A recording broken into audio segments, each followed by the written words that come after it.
Yo les amis, j'espère que vous allez bien, on se retrouve pour une nouvelle expérience extrême. Aujourd'hui on a décidé d'aller dans l'espace les amis, et plus précisément sur Mars. Toi qui me regardes en ce moment, imagine-toi dans un vaisseau spatial en route pour la planète rouge. Après 7 mois de voyage, tu atterris enfin sur la planète Mars. Lorsque la porte s'ouvre, un paysage désertique s'étend à perte de vue. Le ciel est d'un rouge poussiéreux, il fait moins 60 degrés Celsius en moyenne et l'air est irrespirable. Et pourtant certains scientifiques rêvent d'habiter sur cette planète. Mais est-ce vraiment possible? Peut-on réellement vivre sur Mars? Les amis, aujourd'hui on plonge dans la vérité scientifique derrière cette grande question. Avant toute chose, parlons tout d'abord des conditions extrêmes sur Mars. Attachez vos ceintures parce que ça n'a rien à voir avec la Terre les gars.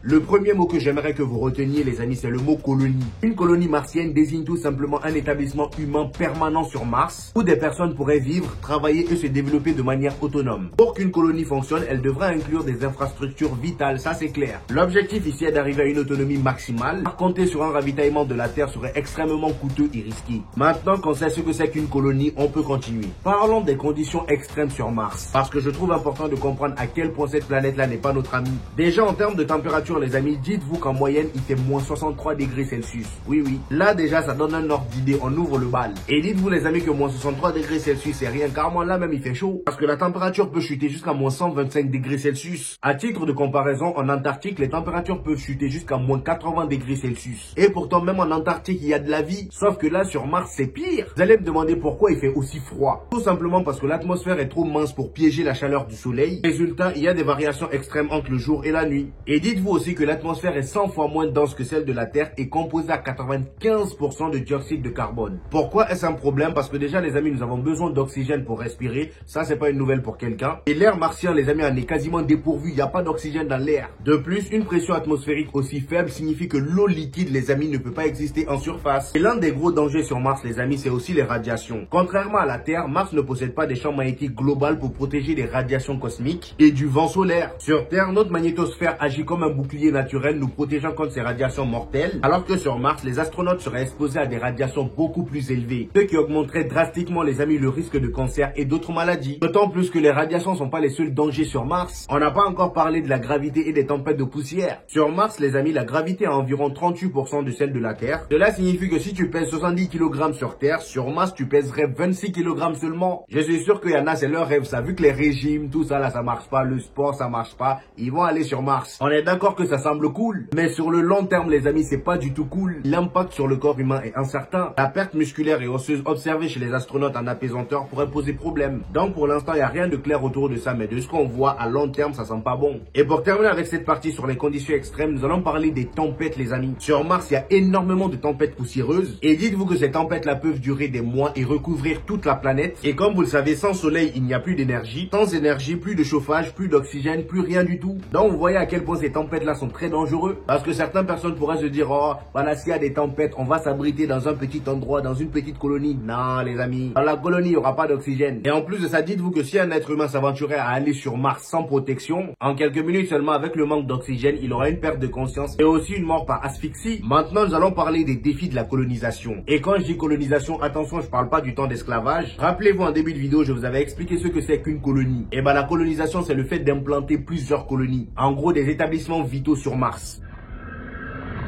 Donc les amis, après avoir vu toutes ces conditions extrêmes, on est bien d'accord que pour vivre sur Mars, il faut bien régler certains problèmes vitaux. Le premier problème évident à résoudre les amis, si on veut vivre sur Mars, c'est l'oxygène. Sans une atmosphère respirable, il faut produire de l'oxygène sur place. Et d'ailleurs actuellement, la NASA a testé un petit appareil appelé MOXIE. Cet appareil là est capable de transformer le CO2 martien en oxygène. Et c'est encore à l'état expérimental, c'est pas un produit fini. Et aussi les amis, dites-vous que produire suffisamment d'oxygène pour une colonie entière est un défi immense. En fait, c'est comme si on devait ravitailler toute une maison d'oxygène. Il va falloir mettre de l'oxygène en fonction de la taille de la colonie, de la taille de l'établissement et aussi du nombre de personnes à ravitailler. On a aussi le problème de l'eau les amis, comme on a pu le constater précédemment, l'eau sous forme liquide s'évapore. Et Mars possède de la glace sous sa surface, mais extraire cette glace là nécessite des technologies très avancées et le souci c'est que faire fondre cette glace là demandera beaucoup d'énergie. La question de la nourriture aussi se pose parce que oui c'est des êtres humains qui vont aller. Déjà dites-vous qu'il est impossible de faire pousser des plantes sur le sol martien car il est toxique. Il faudra donc cultiver en serre sous des dômes pressurisés et surtout recycler l'eau et les nutriments l'environnement en permanence. On a aussi le problème des habitats. Comme vous avez pu le comprendre maintenant, on ne peut pas vivre à l'air libre sur Mars. Donc il faut construire des bases hermétiques, des bases complètement fermées, capables de résister aux radiations et aussi aux tempêtes de poussière qu'on a vues tout à l'heure. Certains scientifiques envisagent d'utiliser des grottes martiennes comme abri, car d'après eux, elles offriraient une protection naturelle. Faut vraiment avoir un certain courage pour s'aventurer dans ce genre de choses. Grotte ou pas grotte, je vais nulle part. Déjà que sur la Terre, c'est compliqué. Qu'est-ce que je vais aller me compliquer la vie sur Mars? Comment parler de problèmes sur Mars sans parler des problèmes d'énergie? C'est vrai que les panneaux solaires sont une option, mais avec les tempêtes de poussière qu'on a vues tout à l'heure, c'est impossible. Ça va pas tenir longtemps. Il faudra donc des sources d'énergie alternatives comme des réacteurs nucléaires miniatures. En gros, des petits réacteurs nucléaires. Et le dernier défi, les amis, bien évidemment, c'est la santé des colons, c'est-à-dire la santé de ceux qui y vont. La gravité réduite et l'isolement pourraient avoir des effets graves sur le physique et aussi mentalement. Physiquement, il y a la perte osseuse, la perte de muscles, des troubles cardiaques, il y a aussi la dépression parce que oui, t'es loin de la Terre, à qui tu vas parler? Même si vous êtes deux, ça va être compliqué. Il y a des tensions qui peuvent naître. Parce que croyez-moi, les amis, peu importe l'amitié que vous avez avec quelqu'un, être enfermé avec cette personne-là pendant 1 an, les amis, croyez-moi, c'est loin d'être drôle. L'amitié va disparaître au fur et à mesure parce que vous allez en avoir marre de voir tout le temps sa gueule. Et avec tous les problèmes qu'on a cités tout à l'heure, là, ça va faire naître des tensions. Heureusement que les chercheurs et les scientifiques ont commencé à trouver quelques solutions. Tout à l'heure, je vous ai parlé par exemple du MOXIE, l'appareil que la NASA est en train de mettre au point. Cet appareil a été envoyé sur Mars par la NASA pour faire un petit test. Et effectivement, l'appareil a réussi à produire de l'oxygène à partir du CO2 martien. Mais pour pouvoir ravitailler toute une colonie, il faudrait des installations beaucoup plus grandes. Les scientifiques ont aussi eu des idées pour l'extraction de l'eau. La NASA étudie des moyens d'exploiter la glace martienne en profondeur. Et concernant l'agriculture sur Mars, étant donné que le sol est toxique, les expériences sur Terre montrent que certaines plantes peuvent pousser dans des conditions similaires à Mars, mais cela nécessite un contrôle total de l'environnement. Et aussi d'après les études, vivre sous la surface protégerait des radiations et offrirait une meilleure isolation thermique. Et pour terminer les amis, je vous ai parlé tout à l'heure des réacteurs nucléaires miniatures. La NASA encore une fois, et oui c'est toujours la NASA. Il y a SpaceX aussi qui s'est ajouté à eux. Donc ils travaillent sur des petits réacteurs nucléaires portables d'ailleurs pour fournir de l'électricité de manière fiable. Maintenant la question qu'on s'est posée en début de vidéo, peut-on vraiment y vivre? En l'état actuel de la science, vivre de façon permanente sur Mars semble très compliqué les amis. Techniquement on pourrait envoyer des humains en mission pour quelques mois ou quelques années, mais pour une vraie colonisation il reste trop de défis à surmonter. Et d'ailleurs pour vous dire, la NASA prévoit d'envoyer des humains sur Mars dans les années 2030. Et encore plus fou, SpaceX avec Elon Musk veulent établir une colonie d'1 million de personnes les amis d'ici 2050. Quelle folie. Donc voilà, la science avance mais pour l'instant les gars, Mars reste un enfer rouge. Tout est rouge là-bas. Donc c'est tout sauf une seconde Terre. Ceux qui s'entêtent à aller faire des expériences là-bas, les Elon Musk, quelque part où on vous a pas invité, le jour où vous allez rencontrer les vrais habitants de cette planète là, vous allez bugger. Qui dit même que ces habitants de Mars là sont même pas parmi eux? J'ai dit ça, je dis rien. On termine avec une petite anecdote les amis. L'une des expériences les plus marquantes pour simuler la vie sur Mars les amis, s'est déroulée avec la mission Mars 500. Ce projet mené par l'agence spatiale européenne et la Russie a enfermé 6 volontaires dans un module pendant 520 jours pour reproduire un voyage aller-retour vers Mars. L'objectif était d'étudier les effets physiologiques et psychologiques d'un tel voyage. Résultat, troubles du sommeil, perte de motivation et tension entre les membres de l'équipage. C'est ce que je vous ai dit tout à l'heure. Quand vous restez enfermé, même si c'est avec quelqu'un que vous aimez, c'est compliqué au bout d'un moment, vous allez vous embrouiller. Et là, vous voyez que malgré qu'ils étaient 6, ils se sont quand même embrouillés. Il y a eu des tensions. Ça montre à quel point vivre sur Mars, les amis, c'est pas seulement un défi physique, c'est aussi mental. Donc voilà, les amis, vous avez la réponse à votre question. Peut-on vraiment vivre sur Mars? Pas encore. Et d'ailleurs, après avoir vu tout ça, dites-moi en commentaire si vous seriez prêt à aller sur Mars si on vous proposait 1 million d'euros cash. Personnellement, j'y vais pas. 1 million d'euros là, tu vas utiliser ça où sur Mars? Qui te dit que tu vas revenir sur Terre, mon ami? T'es cuit? Donc voilà, les amis, c'était tout pour aujourd'hui. J'espère que vous avez kiffé la vidéo.